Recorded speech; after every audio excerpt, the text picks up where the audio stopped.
Hi friend, नमस्ते। कैसे आप सब लोग? आशा करती हूँ ठीक ही होंगे। आप लोग के सामने बहुत ही प्यारा छठी गीत लेके आए हैं। वीडियो पसंद आएगा तो लाइक शेयर कमेंट जरूर करिएगा। जी शुरू करते हैं।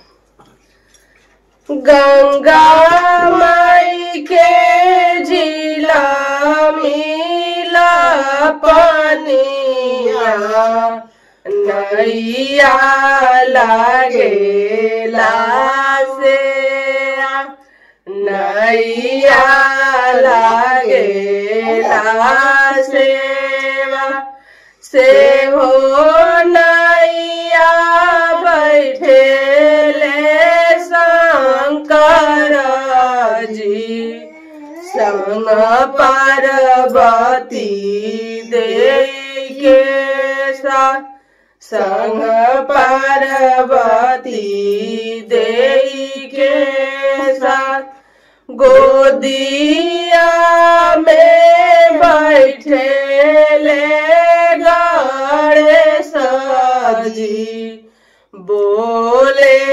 छठी जय का, बोले छठी जय का।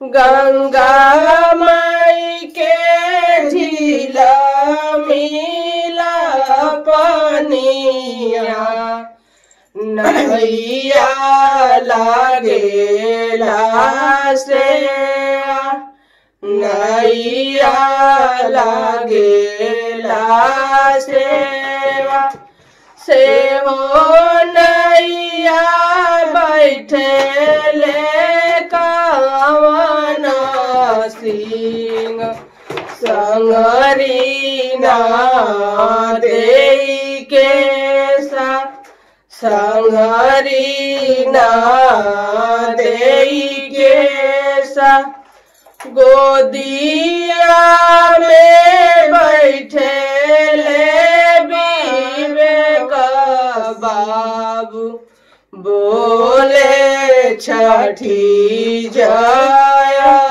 का, बोले छठी जय का।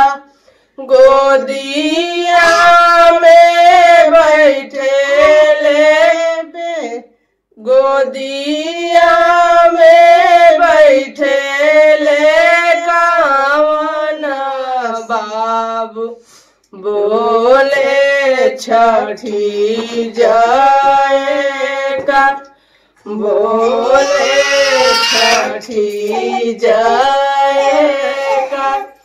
गंगा माई के झीला मिला पनिया, नैया लागेला सेवा, नैया लागेला से हो, नैया बैठेले कावन सिंह संग सालुआ देई के साथ, संग सालुआ देई के साथ गोदिया में बैठेले वेदांश बाबू, बोले छठी जय का, बोले छठी जय का। गोदिया में बैठेले आयांश बाबू, बोले छठी जय का, बोले छठी जय का।